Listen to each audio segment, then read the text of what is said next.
Olá, meus amigos, bem-vindos a mais uma aula do nosso curso de Direito da Criança e do Adolescente, voltado ao exame de ordem. Bem, hoje nós daremos seguimento ao direito à convivência familiar.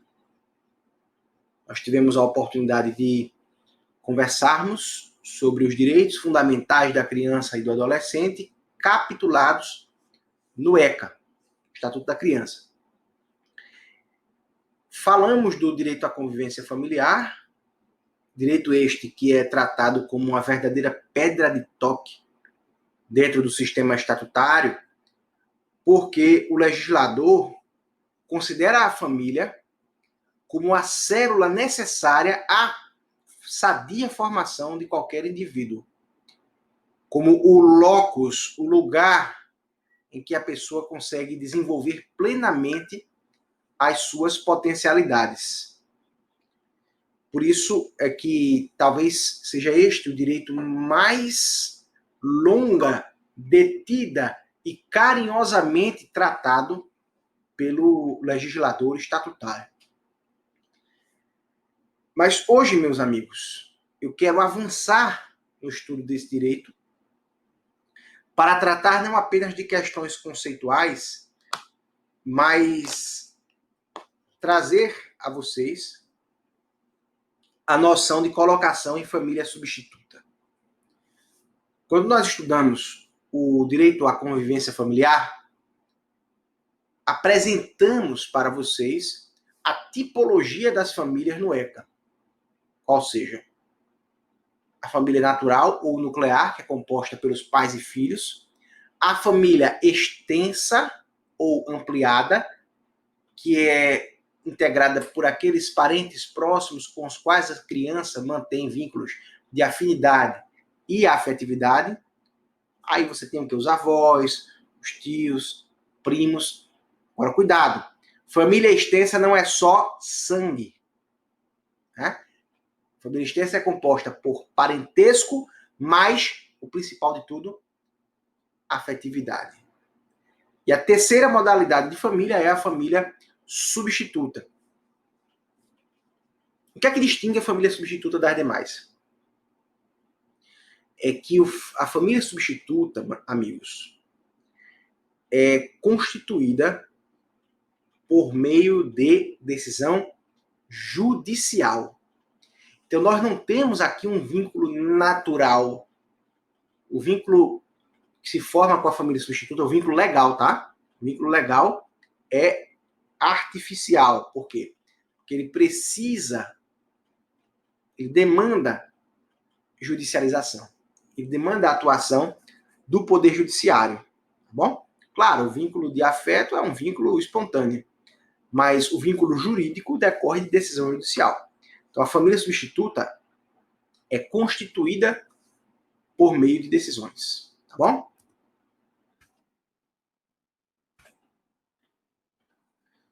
Eu já havia exposto a vocês que há 3 caminhos, né, há 3 meios para constituir família substituta: a guarda, a tutela e a adoção. Guarda, tutela e adoção. Se vocês me permitem lançar mão do meu pouco talento gráfico, imagina aqui uma escadinha, tá?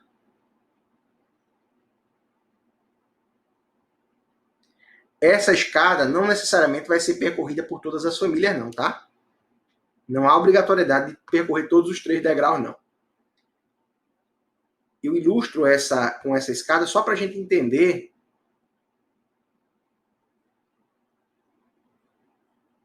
a gradação.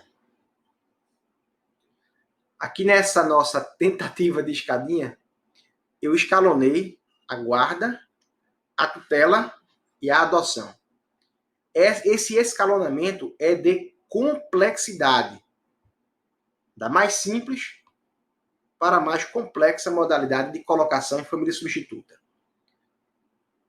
A mais simples é a guarda, porque é menos radical, ela provoca menos alterações no status jurídico das partes. E lá no outro extremo, a adoção. A adoção é a maneira mais radical, né? Mais interveniente de colocação de família substituta. E isso vai ficar muito claro para vocês daqui a pouco. Vamos lá. Vamos tratar primeiro da mais simples, que é a guarda. E aí eu trago algumas reflexões para vocês de ordem conceitual. Guarda, poder familiar e parentesco. Tem relação, pessoal? Vejam lá. O que é a guarda? Normalmente, vocês já devem ter estudado direito de família. Direito da criança e do adolescente, nem toda faculdade tem. Aliás, a maior parte das faculdades não ministra essa disciplina em sua grade curricular. O que é guarda? Guarda, normalmente, no direito de família, é um atributo inerente ao poder familiar. Tá? Lembra do poder familiar como sendo aquele poder-dever que os pais têm em relação aos seus filhos menores e não emancipados. Tá? Então, enquanto o filho não detém a capacidade civil plena, por conta da idade, ele está sujeito ao poder familiar dos pais. Esse poder familiar é uma compensação para a falta de capacidade, mas também traz deveres inúmeros para os pais, de educação, de assistência moral, material, de cuidado.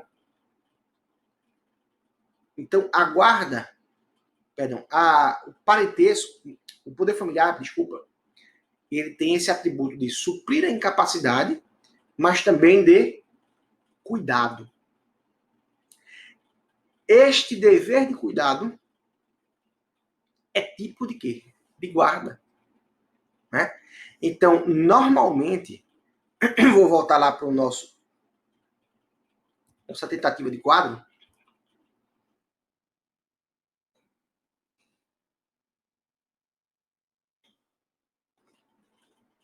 Imagina que este círculo aqui seja o poder familiar.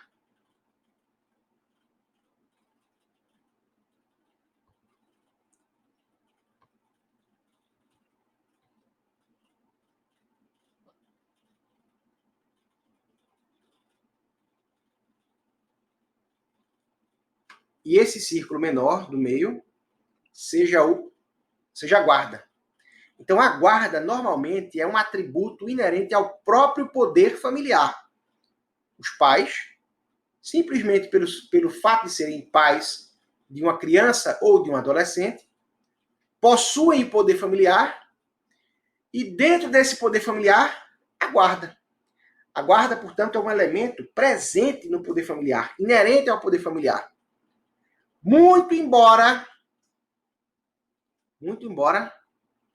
não raras vezes, a guarda possa ser arrancada, né? Possa ser extraída do poder familiar. Pensa, por exemplo, numa situação bem trivial, bem corriqueira. Pais divorciados, sendo que a guarda da criança fica unilateralmente com um dos pais. Geralmente a mãe, né? Não que seja um dever só da mãe, mas geralmente quando a gente vê a guarda unilateral, quase sempre é mãe. Nessa situação, o que é que você tem? O pai continua com o poder familiar, mas ele não vai ter a guarda. A criança não vai morar com esse pai ou com essa mãe. A criança não vai estar sob a companhia direta e cotidiana desse pai e dessa mãe. Algum estranhamento aqui? Creio que não. Todos nós conhecemos situações de pessoas que estão com guarda unilateral. Claro que a preferência estabelecida pelo legislador civil é pela guarda compartilhada, mas nada impede, nada obsta a guarda unilateral. Pois bem, Então, você pode, eventualmente, desfalcar o poder familiar, né? Tirando dele a guarda. A hipótese mais comum é essa, né? Casal separado e a guarda unilateral com um dos genitores, o outro tem o direito de visita, o devido de alimentos, etc. Não é assim?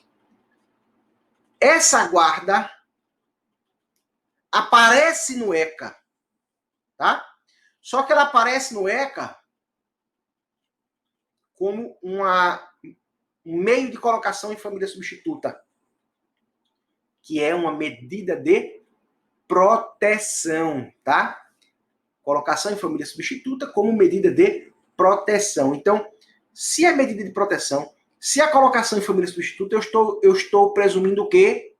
Que a guarda está sendo deferida a terceiros, tá? A terceiros, quer dizer, não vai ficar nem com o pai, nem vai ficar com a mãe. Posso fazer isso? Posso, porque a guarda pode ser retirada do poder familiar. E quando é que isso acontece, pessoal? Lembra vocês que a guarda pode conviver com o poder familiar de terceiros, né? Então você pode ter poder familiar com o pai e com a mãe, mas a guarda com terceiros. Ela pode ser removida do poder familiar, tá bom? A guarda gera parentesco? De jeito nenhum, tá? Não gera parentesco.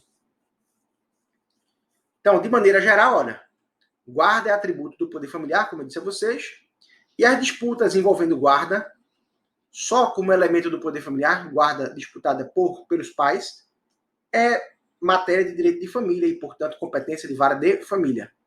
Agora, na hipótese dessa guarda ser deferida a terceiros, quando eu tenho a guarda como uma medida de proteção, como meio de colocação em família substituta,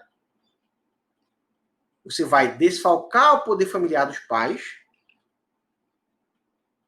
Os pais continuam com o poder familiar, mas o poder familiar reduzido, porque eles não vão ter a guarda. Mas os pais continuam com parentesco, continuam com o poder familiar, só não tem a guarda. Tá bem? Quando a guarda, pessoal, for conferida como medida de proteção e meio de colocação em família substituta, esta guarda será competência da vara de infância e juventude. Tá bom? Mas por que eu dou a guarda a um terceiro? Já não tem pai, já não tem mãe. Para que eu vou dar guarda a terceiros, pessoal? Olha, há situações nas quais o pai e a mãe estão eventualmente impossibilitados do exercício da guarda. Por exemplo, o pai está preso, a mãe faleceu, os pais são deficientes, possuem deficiência, e aí não pode exercer a guarda. Ou o pai está preso, a mãe foi cúmplice, a mãe foi omissa.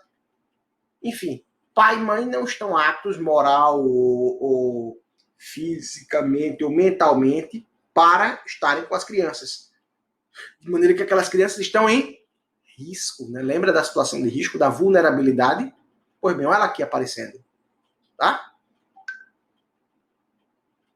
Quando isso acontece, eu vou precisar me socorrer de um terceiro. A criança vai precisar ser criada, ser cuidada por um terceiro. Então, ela vai estar na posse, de fato, de um terceiro. Qual vai ser o problema? Esse terceiro pode ser uma avó, um tio, às vezes pode ser até um indivíduo desprovido de parentesco. Qual vai ser o problema? O sujeito está cuidando da criança, está provendo as necessidades da criança, mas ele não tem título legal para fazer isso. Tá? Não tem título. Vai fazer a matrícula? Sim, eu preciso do responsável pela criança. Vai querer colocar a criança no plano de saúde? Não, você não tem guarda da criança. Então, a guarda vai servir, olha lá, para regularizar essa posse de fato, atribuindo legalmente a este terceiro que cuida efetiva e faticamente da criança, atribuindo a ele o quê? A posse de fato. Ou o título jurídico para regularizar essa posse de fato. Uma vez obtida a guarda, pessoal, o que é que o guardião deve fazer pela criança? O mesmo que o pai faria, o mesmo que a mãe faria. manter a criança em seu convívio e prestar assistência material, moral e educacional, como se fosse o seu... Claro, não vai gerar parentesco, tá? Não vira pai nem mãe. O guardião não é pai nem mãe, mas ele deve fazer pela criança o que um pai ou uma mãe fariam. Inclusive, olha lá, o guardião pode opor-se a terceiros, mesmo que esses terceiros sejam os pais. Suponho que a criança está sob guarda dos avós. Quem decide, por exemplo, onde é que a criança vai estudar? Os avós. Tá? Quem decide para onde a criança vai passear? Né? Se ela vai passear ou não? Os avós. Agora, claro, respeita-se o direito de visita. É isso? Que é o que diz aqui o artigo 33, parágrafo 4º. Nem prejudica o dever de alimentos dos pais, nem o direito de visitação destes pais aos filhos. Tudo bem? Uma vez deferida a guarda, pessoal, além dos deveres que nós acabamos de observar com vocês, a guarda também assegura a condição de dependente entre a criança e seu guardião. O artigo 33, parágrafo 3º do ECA, reza que a criança é dependente do guardião para todos os fins, inclusive previdenciários. Então, olha, a criança está sob minha guarda, é minha sobrinha, está sob minha guarda. Eu posso inscrevê-la como dependente do plano de saúde? Posso. Eu posso inscrevê-la como independente para a Previdência Social? Posso. Agora aqui, tome cuidado. É bem verdade que a prova da ordem não cobra direito previdenciário. Mas só a título de curiosidade, a Lei 8.213 de 91, que é a lei da Previdência Social, exige para a concessão de benefício a uma criança, a um adolescente, que ela seja filha do segurado, ou pelo menos pupila, quer dizer, o segurado ser o seu tutor. Então, a lei previdenciária exige tutela, mas o Estatuto da Criança exige apenas a guarda. O que é que prevalece? O STJ já decidiu que prevalece o ECA, tá bom? Outro ponto importante vem a ser a forma dessa guarda. Como é que eu faço para conceder essa guarda? Bem, é evidente, a toda evidência, toda guarda é deferida por decisão judicial, como já havia explicado a vocês. Aliás, não só a guarda, como qualquer forma de colocação em família substituta. Agora, como é que essa decisão é proferida? Eu posso ter, pessoal, dois caminhos, né? Duas formas, duas vias para a concessão da guarda. A guarda pode ser deferida como uma medida preparatória, né? Como uma verdadeira liminar, dentro de uma ação de adoção, dentro de uma ação de tutela. Porque, veja, eu ingresso com a ação, não existe adoção provisória. Tá? Eu entro com a adoção, peço a tutela antecipada para adotar provisoriamente, para ser pai provisoriamente. Isso é um absurdo. Então, a tutela de urgência que eu peço na adoção não é a adoção provisória. É o quê? Uma guarda provisória. Mesma coisa na tutela. Eu não peço uma antecipação de tutela para tutela provisória. Não. Uma tutela provisória de tutela provisória. Não. A minha tutela provisória na ação de tutela é o quê? Uma guarda provisória. Então, a guarda pode servir simplesmente como uma preparação para uma adoção ou para uma tutela, ou ela pode ser uma medida autônoma, quer dizer, eu ter uma medida puramente de guarda. Olha lá. Parágrafo 2º do artigo 33. Excepcionalmente, deferir-se a guarda fora dos casos de tutela e adoção. Então, preferencialmente, o Estatuto diz, olha, preferencialmente a guarda vai ser só uma medida provisória, medida preliminar antes de eu conceder uma adoção ou uma tutela.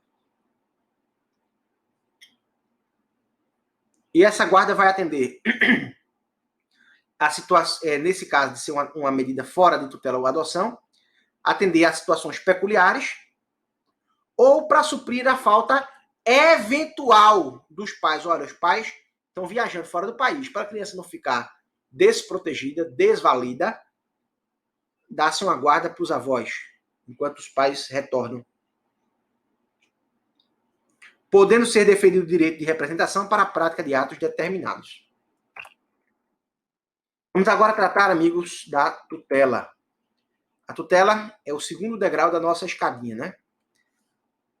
Nós definimos a tutela como uma modalidade de colocação em família substituta de criança ou adolescente que não estejam sujeitos ao poder familiar. Olha, muito cuidado, isso aqui já é uma diferença fundamental entre a guarda e a tutela. A guarda eu posso ter a criança sob o poder dos pais, poder familiar dos pais, pais vivos, que não tenham sido destituídos do poder familiar, mas a guarda está com o terceiro. Já a tutela não. A tutela não pode conviver com o poder familiar. Então, é pressuposto da tutela que os pais tenham falecido ou que não estejam, ou que tenham perdido o poder familiar. Quase sempre, pessoal, tutela é precedida de óbito dos pais. Quase sempre. Aliás, tutela é raríssimo a gente ver em vara de infância. Porque quem pede tutela é família de criança rica, né? Ah, o tutor, isso aqui. Criança pobre, coitada, meu Deus.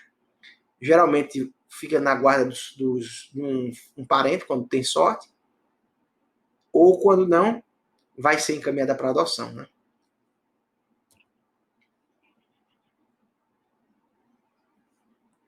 Vejam, sem atribuir relação de parentesco, ó, isso aqui é uma semelhança, né? Nem a guarda nem a tutela atribuem relação de parentesco. Incumbe o autor da guarda e da administração dos bens do pupilo.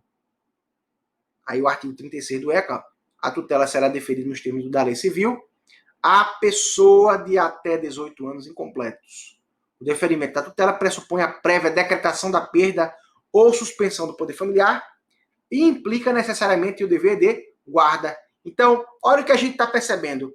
A guarda é um elemento da tutela, a guarda é um elemento do poder familiar.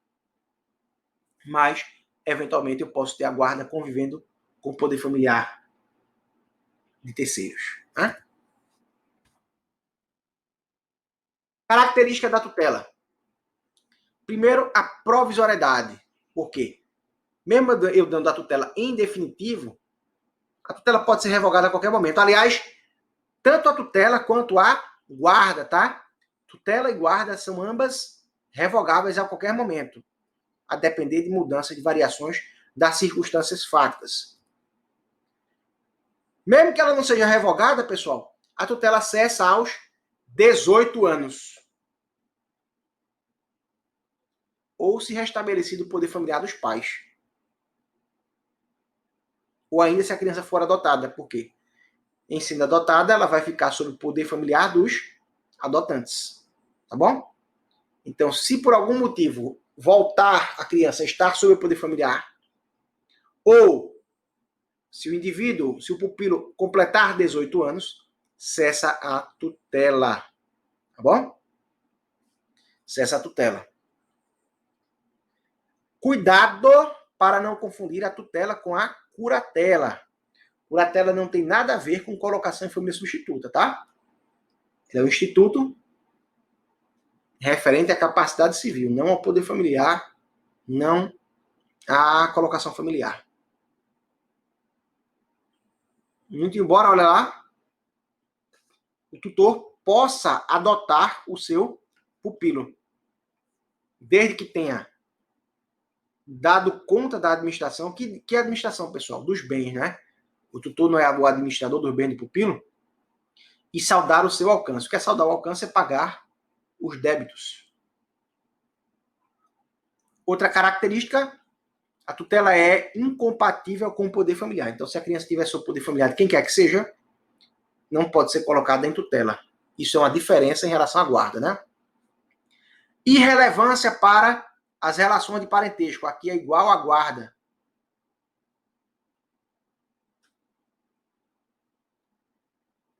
implica a condição de dependente, inclusive para fins previdenciários, também é igual a guarda. Então, nós temos das 3 características, 3 semelhanças com a guarda, igual a guarda aqui também, né?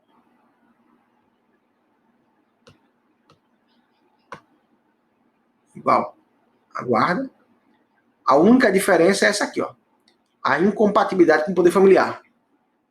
Além disso, pessoal, o tutor tem mais poder do que o guardião. Por quê? Porque o tutor pode administrar os bens do pupilo, o guardião não pode.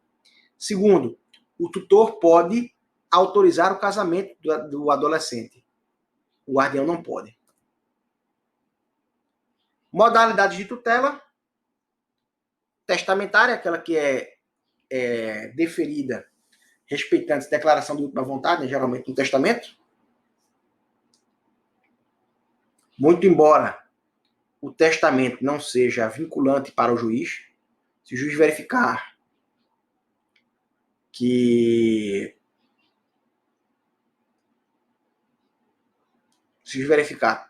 aquele tutor não é idôneo, ele pode dar outro tutor, mesmo contrariando a vontade do testador.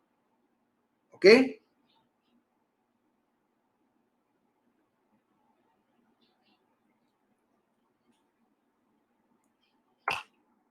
Legítima é aquela tutela que, não havendo tutor testamentário, decorre das relações de parentesco, né, lá do rol do artigo 1731 do Código Civil. Ou tutela dativa, é aquela que recai sobre um terceiro sem parentesco, né, desprovido de parentesco, desde que seja uma pessoa idônea, assim verificada pelo juiz. Tá bom? Vamos agora tratar da menina dos olhos da colocação em família substituta, que é a adoção. O artigo 100, parágrafo único, inciso... Agora me falou a memória, se é o 9 ou 10. Do ECA, traz a lume o princípio da prevalência da família. Ou seja, sempre que a gente intervier na vida de uma criança, deve priorizar o quê? A colocação dessa criança numa família.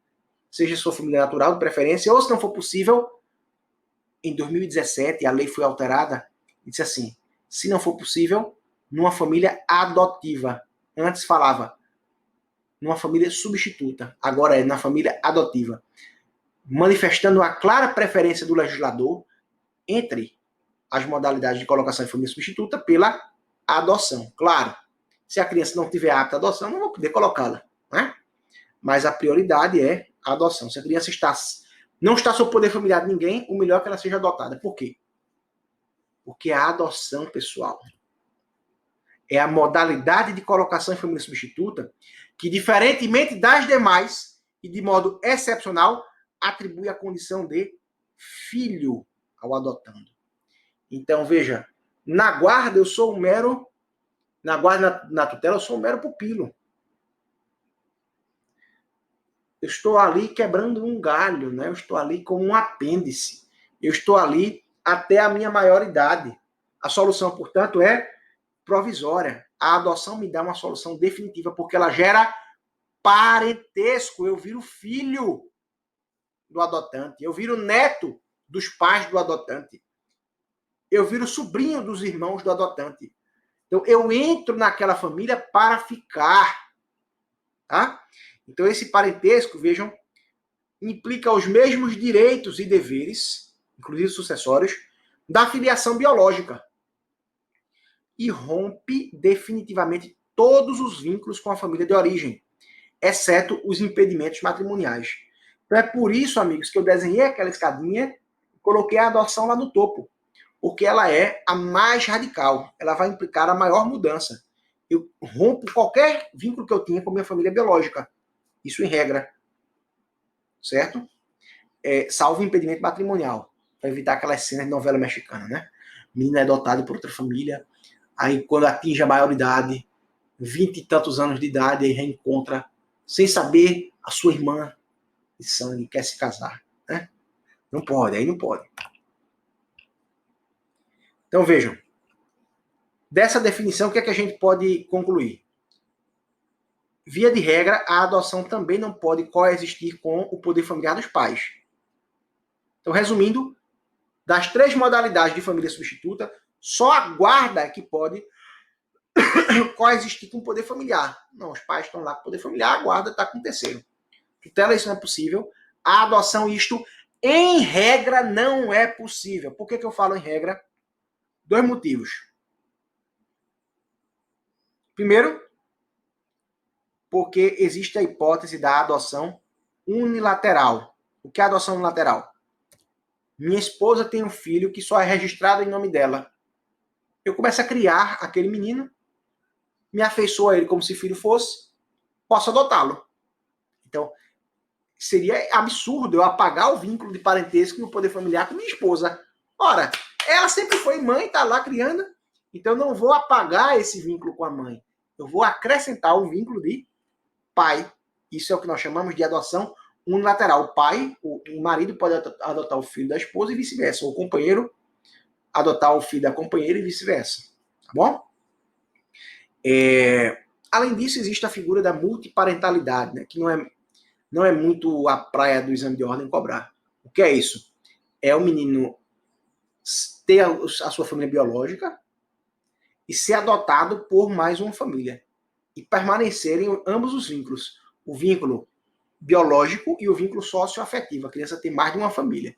Isso é uma situação bem peculiar, bem rara, que deve ser admitida apenas em situações muito peculiares, muito excepcionais. Tá?